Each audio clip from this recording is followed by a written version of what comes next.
Welcome back. David Hertel in for Elias. We will continue our ongoing discussions about the conflict in Israel. I'll be joined at 11:20 by Eta Udin, Vice President of the Center for Israel and Jewish Affairs, and at 11:50 by Beryl Wiseman of the Suburban to get the latest on the ongoing conflict in Israel.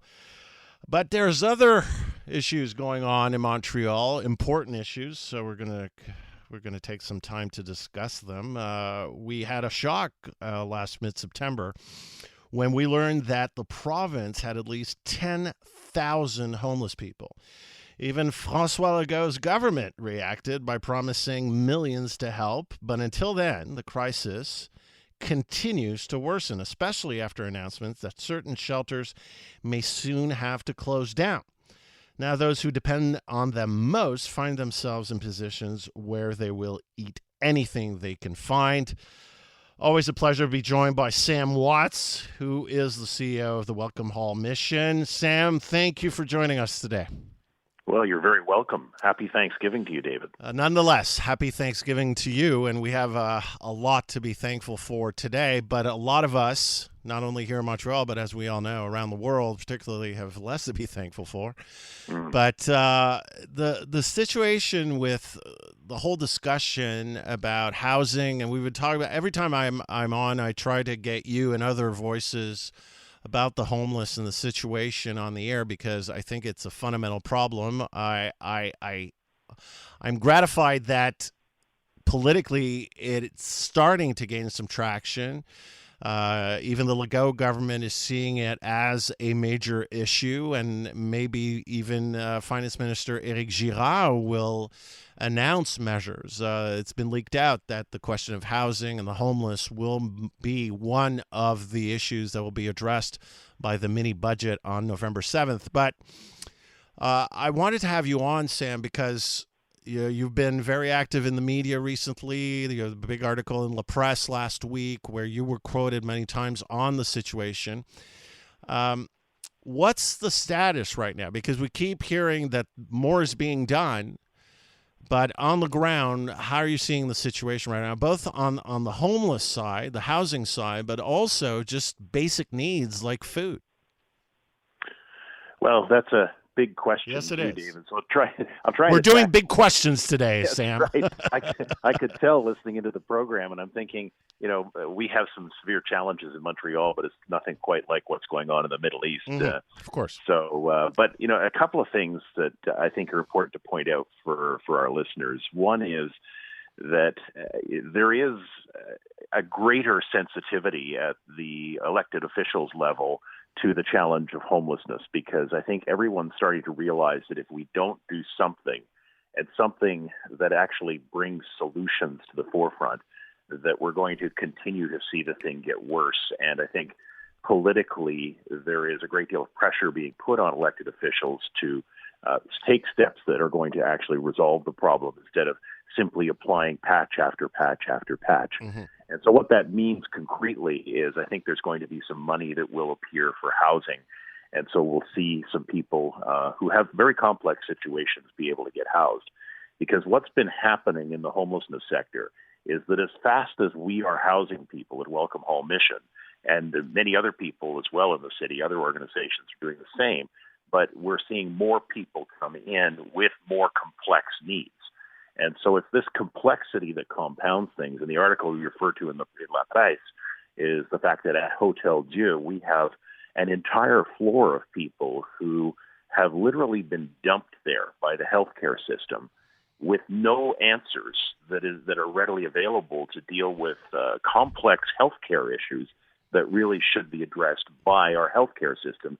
Instead, given that they're homeless, they end up in an emergency facility, and that just is unconscionable and something that an organization like ours is not really equipped to deal with. And so that's the situation. On the other side of things, the other question that you referred to is people who are living right on the edge, and we're seeing more and more of that, people who are struggling to pay their rent and are needing to come in and get free food, demand on all of the food security institutions around Montreal, and we're the largest one that goes direct to public. It's more than doubled, And so we're dealing with this at the same time as the cost of running these organizations has been going up. So you're hearing a lot of noise in the ecosystem of food insecurity from people who are saying, hey, we're getting less food. Any food that we're getting that we might have to buy is more expensive, and there's greater and greater demands being placed on us by people in need. So that's kind of the reality on the ground, David. I wish I could be more optimistic. So we've been having these conversations for several years now, Sam, and every time, and it's a point that I always want you to make, is the fact that we're throwing millions and millions of dollars at the problem, but we're treating symptoms and not the root cause. Are you seeing, or the root causes, I should say, are you seeing now, because we've seen it federally, I mean, and I don't want you to comment on the politics of it, but I've seen it from the politics vantage point. I mean, Pierre Poilievre scored a lot of political points on Justin Trudeau on the housing question, on the affordable housing question. We're seeing the Legault government acknowledging that one of the reasons why they took a shellacking in Jean Talon last Monday was because of not taking care of these basic issues: cost of living, healthcare, social services, housing.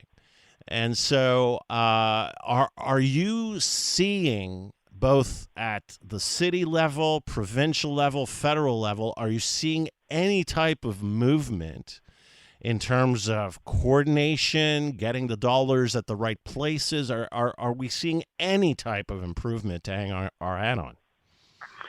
I think the answer is I'm seeing people beginning to take the steps that will lead to something. So the rumbles are there in the political back rooms. And I can comment a little bit on the politics of it because I do sit on the National Housing Council, and I know that Pierre Poilievre has created a little bit of mileage around some of his comments in relation to housing. I mean, unfortunately, he's not proposing any solutions. No. But at the same time, he's identifying the problem. And as you know, governments tend to lose elections rather than win elections. Yeah. So on issues like that, they're pocketbook issues, and I think it's an important thing. But I am seeing some I guess, rumbles at the federal level as well as at the provincial levels. Provincial level, frankly, surprised me when Eric Girard came out and said, hey, the $900 million is sitting in the federal coffers for housing. We're going to conclude an agreement so we can finally get our hands on that money, and then we're going to double it. So they were talking about $1.8 billion for housing. Now, all of that said, that's good, but the distance between an announcement and implementation is often rather significant. And you know that, David, from having been in government. The machinery of government sometimes turns rather slowly. So as much as I applaud, press conferences and announcements and governments all of a sudden waking up to the need to actually address the problem with solutions, I think we may be some distance away from actual implementations of solutions on the ground. Organizations like ours are going to keep on going, though. We're doing what we need to do at a smaller scale, and we could scale up. All we need is the resources to be able to do it. Well, with everything that's going on, I'm still reminded, you don't want the urgent to set aside the important. So I still wanted us to have this conversation today on days of all days, on Thanksgiving, where we're supposed to reflect on all the good that's happening to us and be thankful for it, but at the same time remembering that a lot of our fellow citizens here in Montreal, our fellow humans, are not able to meet their most basic needs, and you and your amazing team and all these great organizations are working today to support them. So thank you, Sam, and thank you to the whole team at Welcome Hall. Yeah, you're very welcome, David. And I point listeners to the latest column I just published in the Montrealer, which says the solutions to these problems are actually fairly simple. They're just not easy. And there's a difference between simple and easy. Yeah, today, that could be the way to sum up today. Yeah. You're right. It's not easy. Nothing worthwhile is hard work and statesmanship is needed everywhere.